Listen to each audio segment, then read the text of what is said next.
बिस्मिल्लाहिर्रहमानिर्रहीम, अस्सलाम वालेकुम। आप देख रहे हैं स्पोर्ट्स वन। मैं हूं आसिफ खान और खुशी की खबर के साथ आज का प्रोग्राम शुरू कर रहा हूं। रावलाकोट हॉक्स, जो कि न्यूज़ वन टीवी की मीडिया पार्टनरशिप भी उनके साथ थी, उसने कश्मीर प्रीमियर लीग का पहला एडिशन जीता और क्या शानदार मैच हुआ। 169 रन बनाए थे रावलाकोट हॉक्स ने और उसके जवाब में आउट कर लिया। आखिरी ओवर में आसिफ अफरीदी ने बहुत शानदार बॉलिंग की और उससे पहले हुसैन तलत और शाहिद अफरीदी ने 2 आउट किए, हुसैन तलत ने 3 आउट किए।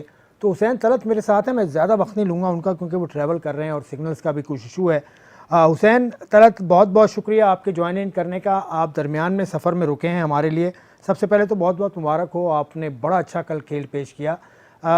टूर्नामेंट भी पूरा बड़ा अच्छा खेले आप, लेकिन फाइनल में एक मौके पर आपको ज़रा हिट्स भी लगे थे, लेकिन फिर आपने कम बैक किया, आपने 3 आउट किए। क्या चल रहा था उस वक्त? शाहिद अफरीदी ने कुछ समझाया या आपने खुद से कुछ कम बैक करने के लिए प्लान किया? Thank you so much Asif भाई। बिल्कुल अल्हम्दुलिल्लाह काफ़ी अच्छा खेली है, पूरी टीम ही ओवरऑल बहुत अच्छा खेली है। एक स्टेज पे हम लोग थोड़ा फंस गए थे बीच में, क्योंकि उनका एक आउट था ऑलमोस्ट 100 के करीब रन से। तो उस टाइम पे सिर्फ यही सोच रहे थे कि अब हम विकेट्स लेंगे तो फिर ही हम लोग कम बैक कर सकते हैं मैच में। तो मेरी शाहिद भाई के साथ प्लानिंग यही होगी। उस टाइम पे बॉल थोड़ा गीला हो गया था, और बॉल जैसे पहली पिचेस खेली हैं इस टूर्नामेंट में उससे थोड़ी बेहतर खेल रही थी, बॉल स्किड हो रहा था और उसी वजह से थोड़ा बहुत सीम होना भी शुरू हो गया था। तो मेरी सिर्फ यही कोशिश थी कि मैं ला के सिर्फ अच्छी लेंथ पे बॉल मारूं, और जैसे ही हमें एक आधी विकेट मिलेगी फिर उन पे प्रेशर आएगा। तो ऐसे ही हुआ। वो पहली बॉल पे सोहेल अख्तर आउट हो गया, फिर अनवर अली आउट हो गया, तो ऐसा ऐसा रन रेट भी ऊपर जाता रहा।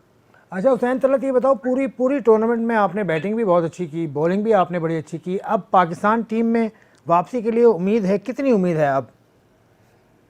बिल्कुल आसिफ भाई, पूरी उम्मीद है, क्योंकि ऑल्टरनेट हमारा जो एट दी एंड हम लोग जो देख रहे हैं वो नेशनल टीम को ही देख रहे होते हैं कि हमने वहां जाके परफॉर्म करना है। पीछे मेरा कमबैक हुआ था, 2 मैच मुझे मिले। पर यह है कि अब इस परफॉर्मेंस से, और कोशिश यही है कि जहाँ भी मौका मिले, जब भी अब टीम में दोबारा वापसी हो, तो मैं इसी तरह की परफॉर्मेंस दिखा सकूं, और जो मैंने अपना हार्डवर्क ऑफ सीजन किया हुआ है, जो अपनी स्किल पे काम किया हुआ है, वो मैं अपना दिखा सकूं, एक्सप्रेस कर सकूं खुद को। अच्छा, आपका हार्डवर्क तो मैंने आंखों से देखा है भाई। हमने एक टूर साथ किया था, आपको याद होगा, पिछले साल ही हम लोग गए थे। अच्छा हुसैन तलत, ये बिल्कुल बिल्कुल। बताइए कि कैसा माहौल मिला आपको कश्मीर में? रावलाकोट हॉक्स की टीम के इंतज़ामिया के बारे में बताइए, उनके ड्रेसिंग रूम का माहौल कैसा था आपका? सबसे पहली बात तो किसी भी प्लेयर के लिए जो सबसे ज़रूरी है, अगर आप उससे परफॉर्मेंस लेना चाहते हैं तो आप उसको किस तरह का माहौल देते हैं। और उसमें सबसे ज़रूरी चीज़ होती है कि आप उसको अथॉरिटी दें, उसको कॉन्फिडेंस दें। चाहे कोई भी प्लेयर, चाहे वो कोई डोमेस्टिक का प्लेयर है या इमर्जिंग प्लेयर है या लोकल कश्मीरी है या कोई इंटरनेशनल प्लेयर है, आप जब तक उसको फ्रीडम नहीं देंगे, उसको कॉन्फिडेंस नहीं देंगे, उसको फील नहीं कराएंगे कि हाँ तुम प्लेयर हो। अगर तुम 1 2 3 मैच फ्लॉप भी होते हो, तो वही अगले 2 3 मैच तुम हमें सिंगल हैंडेडली जितवा भी सकते हो। तो वो फिर प्लेयर खुद से भी करने की कोशिश करता है, और जो उसमें कम पोटेंशियल होता है वो अपने पोटेंशियल से भी ज्यादा करके कई दफा दिखाता है, जब टीम मैनेजमेंट की तरफ से आपको बैक मिलती है। तो टीम मैनेजमेंट तो है आपके मुल्क। रावलाकोट हॉक्स के जो ओनर्स हैं, जो बाकी उनके इंतज़ामिया के लोग हैं, उनका रवैया कैसा था आप लोगों के साथ? बिल्कुल, अरशद भाई हेड कोच थे, बड़ा बेहतरीन। मैं उनके साथ बलोचिस्तान पे भी खेला हूँ, और काफ़ी बैक किया उन्होंने हमें। लाला ने, शाहिद भाई ने जिस तरह से बैक किया, आपने देखा होगा, मैंने कुछ मैचेस में कप्तानी भी की है। जी। और जब मुझे भी बीच में वो कहते थे फील्डिंग का तुमने देखना है, तो ये भी एक मोटिवेटिंग चीज़ है कि आपको आपके सीनियर प्लेयर, आपके कोचेज, आपका कप्तान भी आपको साथ साथ जिम्मेदारी दे रहा है कि आपने भी मैच को और प्लेयर्स को लेके चलना है। अच्छा, एक तो आपने छोटा टोटल डिफेंड कर लिया, तकरीबन छोटा टोटल था। पिछले मैच में सेमीफाइनल में मीरपुर रॉयल्स के खिलाफ आप लोगों ने बहुत बड़ा टोटल चेस किया, उसमें भी आपने बड़ी शानदार बैटिंग की। उस मैच में क्या माहौल था? शोएब मलिक सामने थे और बाकी प्लेयर सामने थे। बिल्कुल, काफ़ी अच्छी टीम थी उनकी, इसमें कोई शक नहीं है, बॉलिंग भी और बैटिंग भी। पर यह था कि हमें यकीन था खुद पे कि अगर हम गेम को डीप लेके जाते हैं, हमारे पहले 2 3 आउट हो गए थे, तो प्लान यही था कि अगर हम विकेट लूज ना करें। तो आजकल T20 क्रिकेट इस तरह की है कि अगर आप विकेट्स इन हैंड हो, तो आप बाद में 14 15 की एवरेज से भी स्कोर कर सकते हो। वही हुआ, विकेट्स हैंड में थी, और बाद में काशिफ बहुत अच्छा खेला, हमने वो टोटल चेस किया। काशिफ भी अच्छा खेले, जमान भी एक आपके पास नया प्लेयर है। नए प्लेयर्स आपको कुछ नज़र आए इसमें कि अच्छे प्लेयर्स हैं, पीएसएल में आ सकते हैं, आगे जा सकते हैं? बिल्कुल। जिस तरह मैं इस्लामाबाद यूनाइटेड को देख रहा होता हूँ कि किस तरह से वो चलते हैं, क्योंकि वहाँ पे हमारे इमर्जिंग प्लेयर आपने देखा इस्लामाबाद यूनाइटेड से काफ़ी आते हैं, इमर्जिंग और सिल्वर प्लेयर्स। उनकी वजह से टीम का कॉम्बिनेशन काफ़ी अच्छा बन रहा है। लकीली रावलाकोट में भी हमें यही मिला कि जो हमारे लोकल कश्मीरी प्लेयर थे काशिफ और जमान, उनकी वजह से वो हमारे मैच विनर्स बन गए। तो उनकी वजह से बहुत आसानी हुई और आपने देखा उन्होंने ही सिंगल हैंडेडली मैचेस भी जितवाए हैं बीच में। अगली लीग के बारे में कितने पुरुमीद हैं? आरिफ मलिक साहब ने कहा है कि कश्मीरी प्लेयर्स की एक लीग होगी और इसका सेकंड एडिशन होगा, उसमें भी एक टीम मजीद आएगी। तो अब आगे देख रहे हैं इस लीग का मुस्तकबिल आप? बिल्कुल।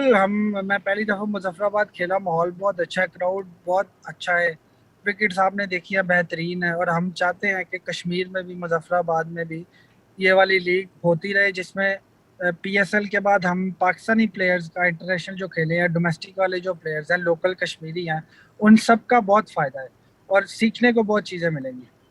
चलो ठीक है हुसैन तलत, आपका बहुत बहुत शुक्रिया, आपने वक्त दिया। आप ट्रैवल कर रहे हैं, सिग्नल्स का भी इशू है। बहुत शुक्रिया, आपके लिए दुआ है कि आपका मुस्तकबिल और अच्छा हो और आप जो चाहते हैं वो थैंक यू हासिल सो करें। मच बहुत आसिफ शुक्रिया, भाई। बहुत शुक्रिया।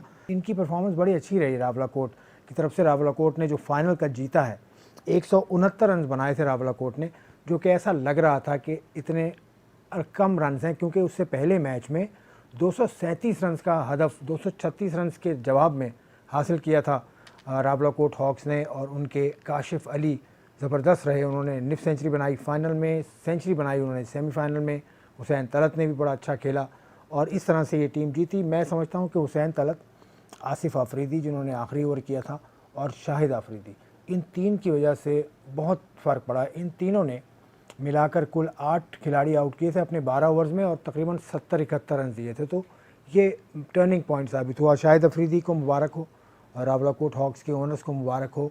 रावलाकोट हॉक्स की मीडिया पार्टनरशिप क्योंकि न्यूज़ वन के पास थी, हमारे पास थी, तो हमारी टीम को भी सबको मुबारक हो। बड़ा अच्छा कवर किया न्यूज़ वन ने थ्रू आउट द टूर्नामेंट। और अब मैं चलता हूँ, एक और अहम शख्सियत है मेरे पास जिनका वीडियो कल हमने सुना भी और उन्होंने 2-3 ऐलानात किए हैं। आरिफ मलिक साहब की मैं बात कर रहा हूँ, आप कश्मीर प्रीमियर लीग के सदर हैं।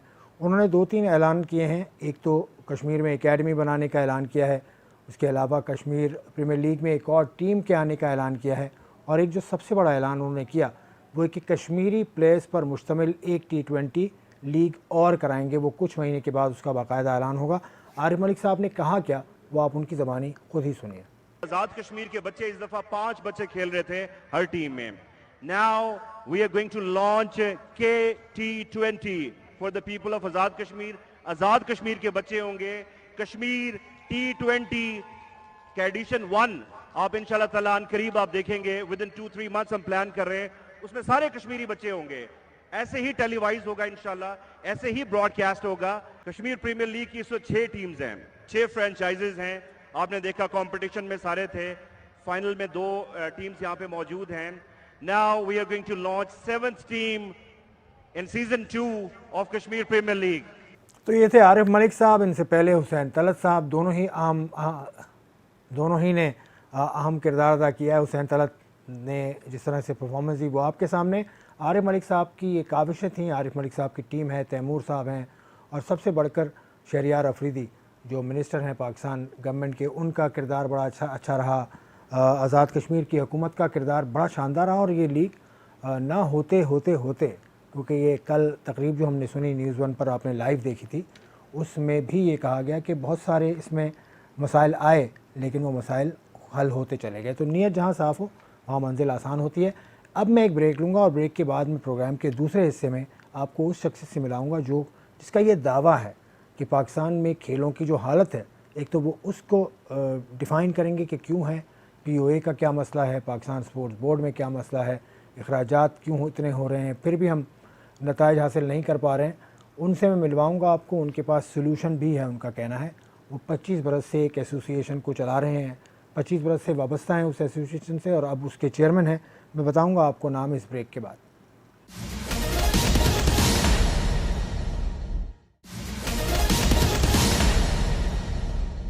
Welcome back to sports one. KPL पर आपने सेगमेंट देखा, केपीएल का अख्ताम हुआ, बड़ी अच्छी लीग हुई। अब जो एक दूसरा मसला है, बहुत बड़ा मसला है, पाकिस्तान में खेलों के ज़वाल की वजह क्या है। पाकिस्तान में इस वक्त बहुत ज़्यादा बात हो रही है पाकिस्तान की ओलंपिक स्पोर्ट्स की, क्योंकि ओलंपिक में पाकिस्तान की कारकर्दगी एक मरतबा फिर सवालिया निशान है। एक मरतबा फिर कभी पीओए पर उंगली उठ रही है, कभी पाकिस्तान स्पोर्ट्स बोर्ड पर उंगली उठ रही है और खिलाड़ी इस दौरान वॉलीबॉल की तरह इधर से उधर जा रहे हैं।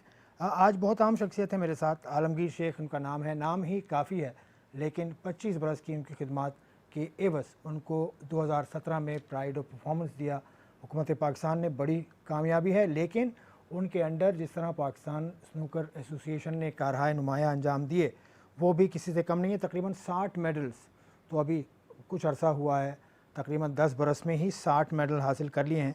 और भी क्या खिदमात हैं, और इनका दावा है, आलमगीर शेख साहब ने दावा किया है, मैं इसीलिए इनको बुलाया भी आज, कि इनके पास वो हल है कि पाकिस्तान की स्पोर्ट्स एक सही डगर पे आ सकेगी।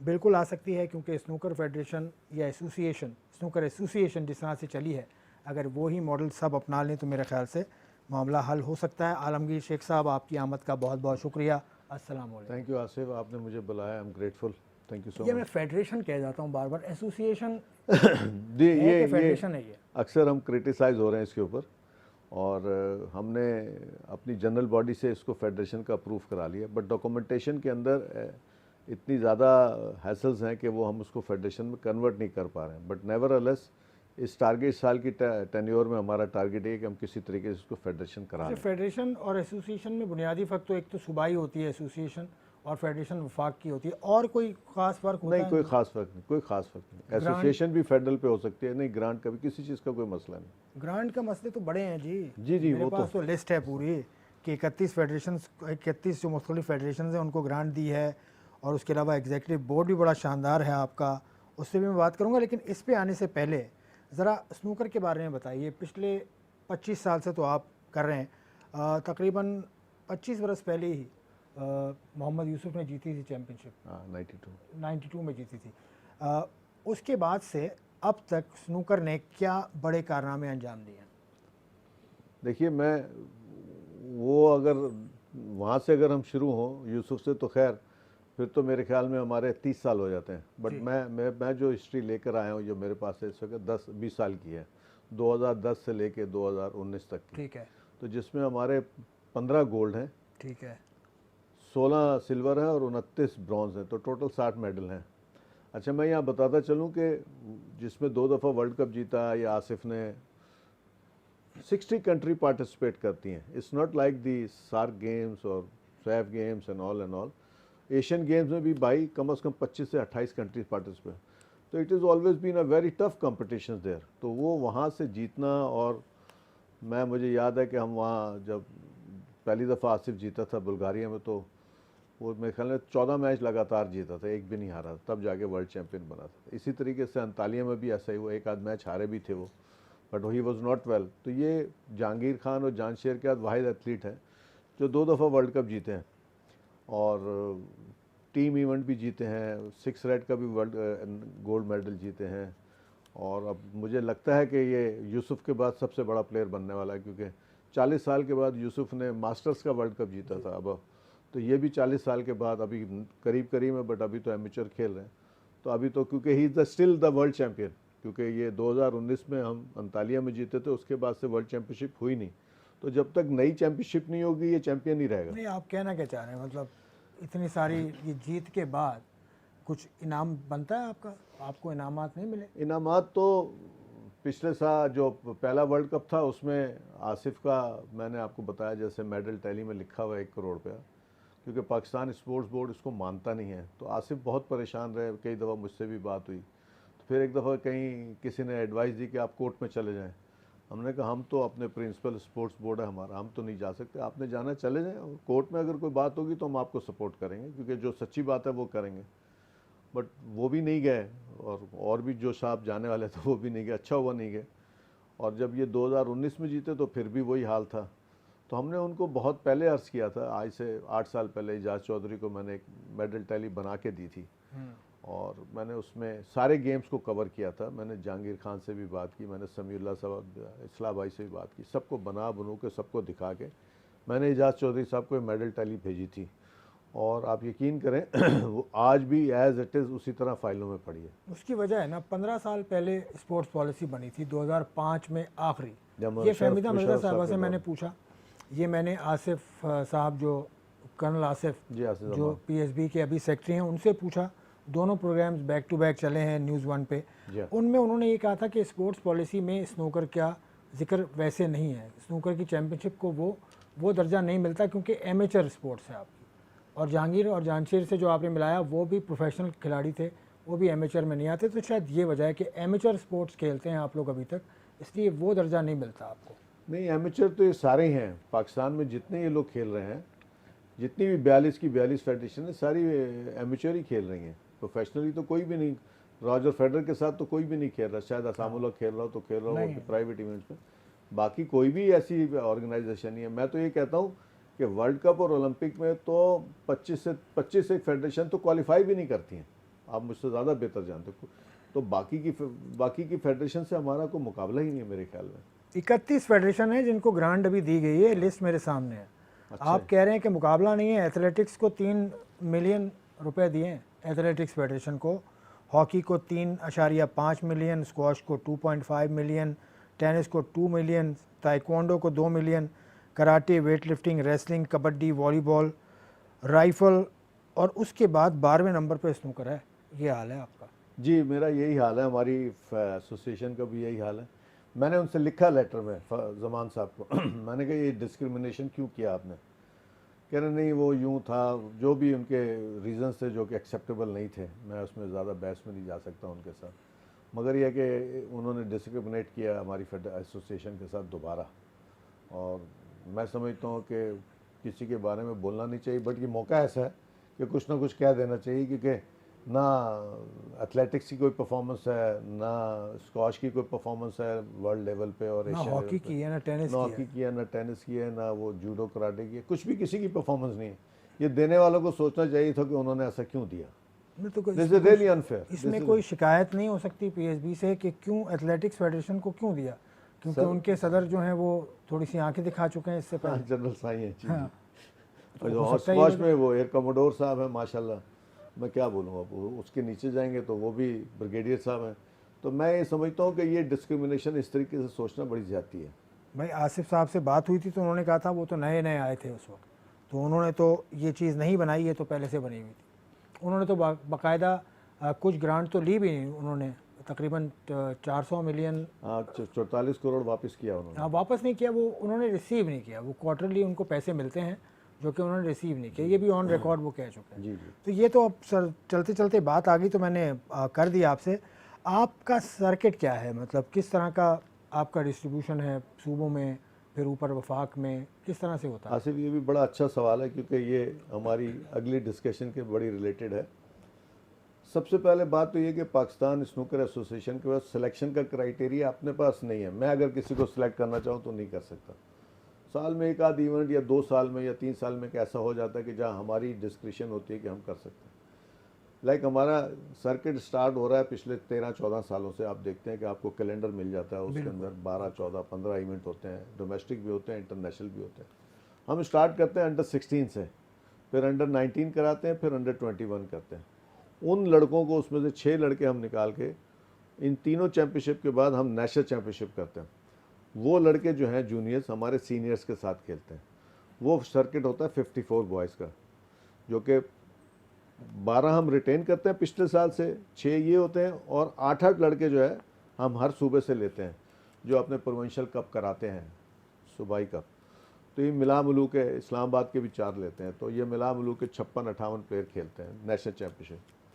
उसका जो 1 और 2 होता है वो क्वालिफाई करता है एशियन चैम्पियनशिप के लिए, जो कि मार्च अप्रैल में होती है। हमारा ये बता दूं कि फर्स्ट सेशन जो है वो एशियन के लिए रखा हुआ है, सेकंड पार्ट जो है अगले 6 महीने वो वर्ल्ड में डिस्ट्रीब्यूट किया कि हमारी कोई कोलैप्स ना हो या हमारा कोई आपस में टाई ना हो। जैसे जूनियर है अंडर 17 और अंडर 21 होती है, वो जो हमारे विनर है वो वहाँ जाते हैं खेलने के लिए, तो ऑटो सिलेक्शन में आ गया आसिफ। उसके बाद फिर जून के बाद जुलाई में हमारे वर्ल्ड चैम्पियनशिप्स होती हैं, वर्ल्ड 6 रेड होती है, टीम इवेंट होता है, ये 3-4 वर्ल्ड अंडर 21 होती है, वर्ल्ड अंडर 18 होती है। ये सारे इवेंट जो है ये सेकंड पार्ट में जुलाई, अगस्त, सितंबर, अक्टूबर तक जाते हैं। ये फरवरी से शुरू होकर जून तक जाते हैं। तो इसमें जितने भी प्लेयर सिलेक्ट होते हैं, एक तो हम ये 12-14 टूर्नामेंट साल के हम अपने खिलाड़ियों को खिलाते हैं। ये ऑन रिकॉर्ड बता रहा हूँ, आप कहीं से चेक करा लीजिए कि 12-14 इवेंट पाकिस्तान ने पिछले जितने भी इवेंट इंटरनेशनल हुए हैं, पिछले 10 साल में एक भी इवेंट मिस नहीं किया। 12-14 तो उनके अलावा हैं जो आपने इंटरनेशनल पाकिस्तान में कराए पिछले हाँ 10 चलो, साल। नहीं इंटरनेशनल वो काउंट है इसमें। उसकी वजह ये अच्छा। है कि जब इंटरनेशनल अगर हम एशियन 6 रेड करा रहे हैं, एशियन चैंपियनशिप करा रहे हैं, तो फिर कहीं नहीं होगी, पाकिस्तान में होगी ना, वो एक ही जगह होगी। तो उस वजह से फिर हम ये इस तरह से इसको रद्द करते हैं। हमारे डोमेस्टिक टूर्नामेंट आपको मैंने 3 गिनवा दिए, एक नेशनल चैंपियनशिप दिखा दी, उसके बाद 2 इवेंट हम और करते हैं। पहले हम जुबली से करते थे, फिर हमारा नेशनल बैंक का एक टूर्नामेंट होता था, फिर अब जुबली का होता था। अनफॉर्चुनेटली जुबली कोविड की वजह से स्पॉन्सरशिप से हट गए। तो ये 3 और 3 6 टूर्नामेंट जो हैं, बल्कि पहले तो एक लेगनीज हुआ करता था, 7 टूर्नामेंट हम करते थे डोमेस्टिक।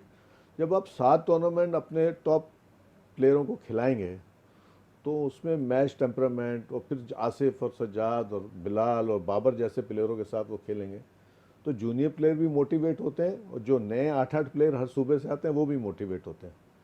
तो हमारे यहाँ, और फिर हमने जितने भी टूर्नामेंट आप किए हैं पिछले 12 साल से, हमारे जितने भी टेबल्स में हम टूर्नामेंट करते हैं, जो ये फेडरल बॉडी जैसे हम करते हैं, हम सारे के सारे जो हैं वो इंटरनेशनल स्टैंडर्ड टेबल्स पे करते हैं। बिल्कुल बिल्कुल। आप प्रेस कॉन्फ्रेंस से लेकर आपका टूर्नामेंट का एंड तक मैंने कवर किया है।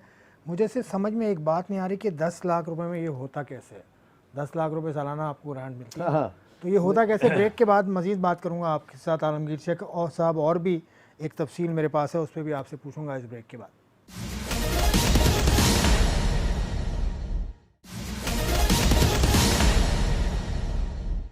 Welcome back to the program, जहां आलमगीर शेख साहब बैठे हैं और बड़ी तफसील के साथ अभी बता रहे थे कि कौन कौन से टूर्नामेंट कराते हैं। वो सब तो मैंने भी देखा है। प्रेस कॉन्फ्रेंस से शुरू होता है टूर्नामेंट और आखिरी प्रेस कॉन्फ्रेंस तक जाता है, लेकिन ये 10 लाख रुपए में मुमकिन है कि कैसे मुमकिन है 10 लाख रुपए में ये सब कराना?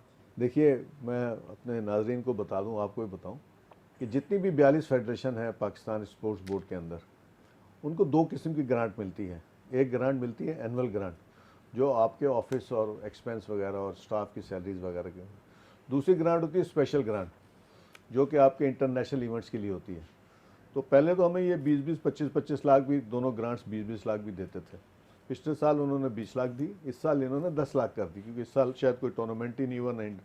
तो ये 10 लाख से कम हम इसमें लड़कों को अपना मंथली सैलरीज भी देते हैं। नहीं, एथलेटिक्स का कौन सा टूर्नामेंट हुआ है या हॉकी का कौन सा टूर्नामेंट हुआ है? 35 लाख रुपए हॉकी के लिए, 30 लाख रुपए ये एथलेटिक्स तो के आप लिए। किसी इंटरव्यू में नहीं, ये किसी तो- दिन उनसे कीजिएगा ना। अरे आपको जवाब देना चाहिए जनाब आसिफ साहब, कर्नल साहब, ये आपसे सवाल हो रहा है।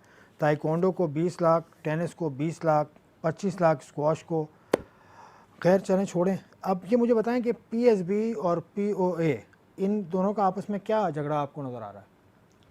देखिए, ये झगड़ा बहुत पुराना है, और इसमें मुझे याद है रियाज पीरज़ादा साहब मिनिस्टर थे, तो उन्होंने मुझसे पूछा एक दिन कि इनका क्या करें। वो मुझसे बहुत क्लोज थे और मेरे को बहुत ज़्यादा वो पजीराई देते थे, और उन्होंने ही मेरा नाम रिकमेंड किया प्राइड परफॉर्मेंस के लिए। हालांकि मैं उनको वहीं से जानता हूँ जहाँ से वो है। तो मैंने उनसे कहा, सर आप पीओ से झगड़ा ना करें, क्योंकि इसमें इंडिया ने किया था तो इंडिया को बैंड लग गया था, और वो वाइट कपड़े पहन के खेले थे। मेरे ख्याल में कतर ने भी किया था, और 2-3 कंट्रीज़ ने, जापान ने किया था किसी। तो इससे बेहतर है आप अपने स्पोर्ट्स बोर्ड पे तवज्जो दें। वो मेरे ख्याल में एक लाइजनिंग ऑफिस है, और वो लाइजनिंग ऑफिस है जो कि ओलंपिक्स और एशियन गेम्स को फैसिलिटेट करते हैं पाकिस्तान स्पोर्ट्स बोर्ड के साथ। हालांकि मेरा उनके साथ कोई ऐसा अच्छा ताल्लुक़ नहीं रहा, जनरल साहब से मेरे अच्छे ताल्लुक़, बट उन्होंने अभी तक हमें एफिलेशन नहीं दी पाकिस्तान स्नूकर एसोसिएशन। नेवरलेस मैं ये समझता हूँ कि ये उनका अब अपना डिस्क्रिशन है कि अगर इतनी बुरी परफॉर्मेंस के बाद अगर कोई आदमी स्टेप डाउन होना चाहे तो हो जाना चाहिए उनको खुद ब खुद। जहाँ तक गवर्नमेंट का ताल्लुक है, गवर्नमेंट को अपना एंड देखना चाहिए। गवर्नमेंट का एंड ये है कि वो पाकिस्तान स्पोर्ट्स बोर्ड को किस तरीके से मुनज़्ज़म करते हैं। तो मेरा ये ख्याल है कि इस वक्त जो ये सेटअप है, सेटअप में तो मेरे ख्याल में आपकी स्पोर्ट्स बिल्कुल ठीक नहीं हो सकती। आपको अगर पीएसबी का डीजी बना दिया जाए या पीओए का हेड बना दिया जाए, किसका हेड बनना पसंद करेंगे, पहले तो ये बताएं। देखिए मैं आपको एक बात, इस सिस्टम में जो आईपीसी के अंदर में आया हुआ, पीओए का तो ताल्लुक ही कोई नहीं है ना इनसे। अच्छा, फिर सही है। पीएसबी जो है वो एक रोल है जो कि डायरेक्टर जनरल हो मिनिस्ट्री गया। ऑफ आईपीसी के साथ, डीजी साहब के पास भी इतनी पावर नहीं है, पावर सिर्फ मिनिस्टर के पास है। डीजी साहब बहरहाल वो छोड़ें, मतलब ये कि उनको सारी चीज़ें ऑफ कोर्स मिनिस्टर से लेनी पड़ती है क्योंकि मिनिस्टर इज़ द चीफ। और मैं ये कहता हूँ कि जब तक आप मिनिस्ट्री आईपीसी को अलग करके मिनिस्ट्री स्पोर्ट्स अलग कर दें। अच्छा, स्पोर्ट्स में, लेकिन वो तो 18वीं तरमीम का सब कहते उससे हैं। कोई फ़र्क नहीं होता। 18वीं तरमीम पे कुछ अमल नहीं हो रहा as per sports is concern.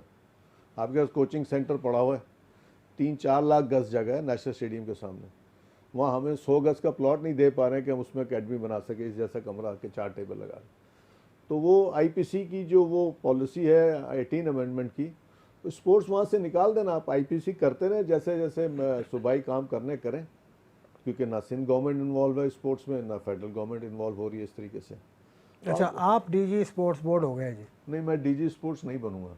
क्यों? मैं तो पूरे पावर के साथ बनूंगा अगर मुझे देंगे, नहीं बनेंगे क्या तो मैं वजीर आजम बनना चाहते हैं? क्या बनना चाहते वजीर आजम। वजीर देखिए, डीजी स्पोर्ट्स के पावर भी बड़े लिमिटेड हैं, ये आप सुन लीजिए, क्योंकि उसके ऊपर सेक्रेटरी है, एक जॉइंट सेक्रेटरी है, डिप्टी सेक्रेटरी हैं 19-20 ग्रेड के, तो वो वहाँ से क्रॉस करके मिनिस्टर के पास जा सकते हैं या डायरेक्ट मिनिस्टर के पास जा सकते हैं, बट उनके पास कोई अथॉरिटी नहीं है कि वो सारे कोई काम कर सकें। तो मैं कोई काम करूँ आगे से वो ना हो जाए तो काम हो ही नहीं सकता इससे। You have to give power to someone जो कि जानता हो। भाई if you have a wrong man at the wrong place तो काम नहीं हो सकता। अच्छा, इस वक्त अगर पाकिस्तान के स्पोर्ट्स की बात करूँ मैं, स्नूकर के अलावा ना हॉकी में हमारा उरूज था और स्क्वाश में तो हमारा मतलब दुनिया में नाम था। 50 साल हमने हुक्मरानी की है, कैसे ठीक हो सकते हैं? आसिफ, मैंने उस दिन भी उनको भी कहा, इस्लाह भाई और समी भाई को, मैंने कहा यार ये जो आप कोच बदल देते हैं, प्लेयरों पे दाना डाल देते हैं, फिर आप उस पर वो गवर्नमेंट पर डाल देते हैं जी फंड नहीं मिले। फंड तो हॉकी फेडरेशन को बहुत मिले, सबको पता है। ये सिर्फ एक ही तरीके से हो सकता है कि ग्रास रूट लेवल पे इसका इंफ्रास्ट्रक्चर स्ट्रॉन्ग किया जाए। कोच भी ज़रूरी है, पैसे भी ज़रूरी हैं, मैनेजमेंट भी ज़रूरी है। मगर आप ये देखें, कितने सालों में हॉकी को फॉलो करता हूँ मैं, खेलता था अभी बैंक से, आपको पता है। अच्छा। तो बहुत शौक, मैं अभी बैंक से प्रोफेशनल हॉकी खेल। आप जब तक 7-8 टूर्नामेंट या 6-7 टूर्नामेंट अपने पूरे पाकिस्तान के टॉप खिलाड़ियों की टीमें बना के नहीं खिलाएंगे, जैसे हम खेलते हैं 7 टूर्नामेंट या 6 टूर्नामेंट, उस वक्त तक इनका आपस में मैच टेम्परामेंट नहीं बनेगा, वो फिटनेस नहीं आएगी, वो म्यार नहीं आएगा, आप लड़के अच्छे नहीं निकाल। पहले आपको याद होगा inter school, inter collegiate, inter universities, inter board, all Pakistan board, ये 6-7 टूर्नामेंट होते थे। फिर साथ में ये टूर्नामेंट अगर हो जाए दोबारा से, और साथ में ये हॉकी के 6 टूर्नामेंट हो। स्क्वॉश को देख लीजिए, मैं नहीं समझता कि एक टूर्नामेंट भी कभी आपने नेशनल चैंपियनशिप एक देखी होगी कभी कभार साल में।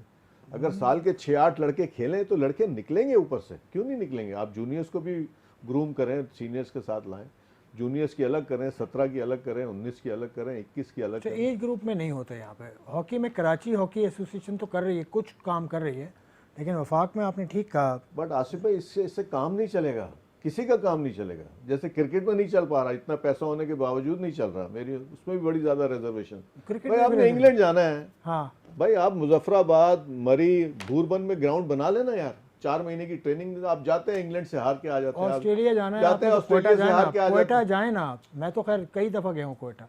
तो ये वो सारी जो पिच पिचेस है, क्या नहीं बना सकते? बना सकते हैं। बनी हुई है पिच, क्यों नहीं खेलते? पिचेस बनी हुई अब हैं। यहाँ अब भाई आप पूरा साल ना खेलें, बट अगर एक टूर्नामेंट आपके सामने डेट आ गई है एक सीरीज की, अच्छा, क्रिकेट पे ना जाए, तो तो एक आपके लिए क्रिकेट पर्चा पहले रखा है तो मैंने। हाँ ठीक। ये एग्जेक्टिव बोर्ड है जी पाकिस्तान स्पोर्ट्स बोर्ड का।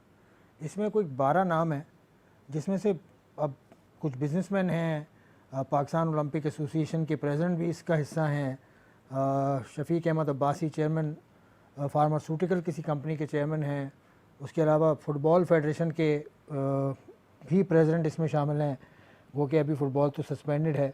उसके अलावा फिर इसमें एथलेटिक फेडरेशन के प्रेसिडेंट को शामिल किया गया। ये इसमें आप नहीं आ सकते, या इसमें आने का क्या क्राइटेरिया है भाई? रियाज पीरजादा साहब के ज़माने में हमने रिक्वेस्ट लिखी थी और वो रिक्वेस्ट वो टर्न डाउन हो गई कि भाई वो हम करेंगे, अच्छा कर देंगे, बट नहीं किया उन्होंने, इस दफ़ा भी नहीं किया इन्होंने। तो इसमें क्या क्राइटेरिया है? कौन इसको अपॉइंट करने वाले? तो खैर सेक्शन ऑफिसर हैं, नहीं, अपॉइंट मुनव्वर तो हसन हमीदा साहब मिर्जा ही करती अपॉइंट हैं। करने वो वाले कहती हैं कि भाई ये प्राइम मिनिस्टर हाउस से सारी अप्रूवल्स आती हैं, विच आई डोंट नो करेक्ट और रॉन्ग और राइट। नहीं, प्राइम मिनिस्टर साहब के इनमें से कुछ नामों से तो मुझे लग रहा है कि प्राइम मिनिस्टर साहब की अप्रूवल से ही आती है, और डीजी का भी अपॉइंटमेंट उनके अप्रूवल से होता है। तो फिर इसमें तो प्राइम मिनिस्टर साहब से भी अपील कर सकते हैं ना भाई, डायरेक्ट उनसे कहें। अपील 3 कर साल रहे तो उनको हो गए। बहुत दफ़ा कर चुका हूँ मैं उनसे अपील, वीडियो भी मैं अपनी वायरल कर चुका हूँ, उनके पास पहुँचाई भी है मैंने किसी न किसी तरीके। But nevertheless I don't know he is, हम तो उम्मीद ही कर सकते हैं भाई आप पाकिस्तान में प्राइम मिनिस्टर हैं, हमारे भी प्राइम मिनिस्टर हैं, हम आपकी आवाम हैं, और मैं आपको ये आपके टीवी मैं अपनी सर्विसेज देना चाह रहा हूँ उनको विदाउट एनी फाइनेंशियल सिचुएशन, और 2 महीने 4 महीने मेरी सर्विसेज लें, मुझे अलग कर दें, मगर मेरी सर्विसेज ले लें, मैं आपको कोई ना कोई मैनेजरियल सिचुएशन ऐसा ड्राफ्ट बना के दे दूंगा स्पोर्ट्स पॉलिसी का, या अपनी इनपुट दे दूंगा। चलें, अगर आपके पास बहुत PhD लोग हैं तो मैं नाचीज़ अपनी कोई इनपुट दे दूंगा जिससे पाकिस्तान स्पोर्ट्स बेहतर हो जाए। आलमगीर शेख साहब चेयरमैन पाकिस्तान ओलंपिक एसोसिएशन ही बना देता हूँ। नहीं, इतना ही सर, थैंक नहीं, यू। आप कहना चाहते हैं वज़ीर आज़म साहब को, आप ये पैगाम देना चाहते हैं कि आपकी सर्विसेज हाजिर हैं, आपके पास एक एबल टीम है जिसने साबित किया है पिछले 10 सालों में कम से कम। और आसिफ मैं आपको एक बात बताऊं, यकीन करें, मैं कसम खाता हूं, ये 3 महीने से ज़्यादा का काम नहीं है। आप एक पॉलिसी बना दें, जैसे ही बना रहे हैं आजकल, मैंने सुना पॉलिसी बना के इम्प्लीमेंट करने के लिए आप 4-6 अच्छे बहुत ही क्वालिफाइड किस्म के लोग, पढ़े लिखे लोग आप रख दें, उनको बोले भाई ये पॉलिसी है, इसको फॉलो करें। ये फेडरेशंस हैं, इनको बोले जी आपने ये पॉलिसी फाइनल करनी। जब मैं 8 साल हो गया 2 टर्म प्रेसिडेंट के गुजारे, तो मैंने उस पॉलिसी को फाइनल किया, फॉलो किया कि भाई आप तीसरा टर्म नहीं कर सकते। तो आई रिटायर्ड फ्रॉम देयर, वरना मैं आज फिर सदर होता 12वें साल और 16वें साल, जैसे जनरल साहब हैं वहाँ उनके सिस्टम दूसरा होगा। हम जो स्पोर्ट्स पॉलिसी हमने फॉलो की है वो पाकिस्तान स्पोर्ट्स बोर्ड की है कि आप 4-4 साल के 2 टर्म कर सकते हैं, आप सेक्रेटरी नीचे आ सकते हैं, आप ऊपर चेयरमैन बन सकते हैं। You see these are the silent rules. मैं तो आप बट प्रेसिडेंट की आप कंटिन्यूशन में नहीं जा सकते। लेकिन यही झगड़ा होता है जिसकी वजह से पैरेलल एसोसिएशन बनती है। बॉक्सिंग में हम देख रहे हैं ये झगड़ा चल रहा है। सर मैं इस बात को नहीं मानता। मैं इस बात को मानता हूँ कि जैसे हम 70 साल से पाकिस्तान स्पोर्ट्स बोर्ड से रजिस्टर्ड है, ये 60 साल हुए होंगे, 65 साल से हम बोनाफाइड मेंबर हैं और एक ही एसोसिएशन है हमारी। जितनी भी पुरानी एसोसिएशन है आप उसकी ऑडिट करके उसको फाइनलाइज कर, क्योंकि यहाँ चल रही है पॉलिटिक्स। स्पोर्ट्स बोर्ड की अलग लाइकिंग है, पाकिस्तान ओलंपिक एसोसिएशन ने अपना एक ग्रुप बनाया, तो वो उससे गेम्स। चलिए फिर फाइनल वर्ड फ्रॉम यू, क्या हल है पाकिस्तान स्पोर्ट्स में जो खराबी है उसको कैसे दूर किया जाए? Final word. देखिए, तो आपने अपनी खिदमत तो दे दी। मैंने आपको पहले भी बताया कि जो भी नया आदमी आए 32 फेडरेशन के साथ 3-3 आदमी 3-3 फेडरेशन को एक साथ मीटिंग एक दिन में कर लें तो मेरे ख्याल है हफ्ता 10 दिन में सारी फेडरेशन को आप अपना रोल दे सकते हैं। उनकी मीटिंग से पहले आपने अपनी पॉलिसी बनानी है और वो पॉलिसी आप सारे स्टेक होल्डर्स के साथ मिलकर बना लें। अगर आप समझते हैं कि मैं किसी काबिल हूँ तो मुझसे राय ले लें। मैं नहीं कह रहा मुझे आप चेयरमैन बना दें, मैं ये कह रहा हूँ मुझसे राय ले लें, मुझे बुला लें, मैं आपको समझा देता हूँ, क्योंकि आपसे नहीं समझी जा रही। आपने 3.5 साल ज़ाया कर दिए, क्योंकि हम कोई भी बात करते हैं तो फहमीदा मेरे साथ नाराज़ हो जाती है। वो बड़ी रिस्पेक्टेबल है मेरे लिए, मैं उनको बहुत करीबी से जानता हूँ, मगर it's a matter of Pakistan sports, it's personal matter नहीं है। बिल्कुल सही बात जो आलमगीर साहब ने आखिर में की, it's a matter of Pakistan sports, this is not a personal matter. और इन्होंने ये कहा, ये जो सब मेरे सामने रखी हुई हैं जो ग्रांट्स मिल रही हैं मुख्तलिफ फेडरेशंस को, 31 फेडरेशंस को मिल रही हैं, टोटल 42 या 41 फेडरेशंस हैं। उसके अलावा ये बोर्ड, एग्जीक्यूटिव बोर्ड भी मेरे सामने रखा है। लेकिन आलमगीर साहब भी मेरे सामने बैठे हैं जिनका 25 साल का तजुर्बा है। वो कहते हैं कि मैं फ्री ऑफ कॉस्ट हेल्प करने को तैयार हूँ, सजेशन देने को तैयार हूँ। इमरान खान साहब आपसे डायरेक्ट मुखातिब थे। आलमगीर शेख साहब, मैं बस अब कुछ नहीं कहूँगा, मुझे इजाज़त दीजिए। खुदा हाफिज़।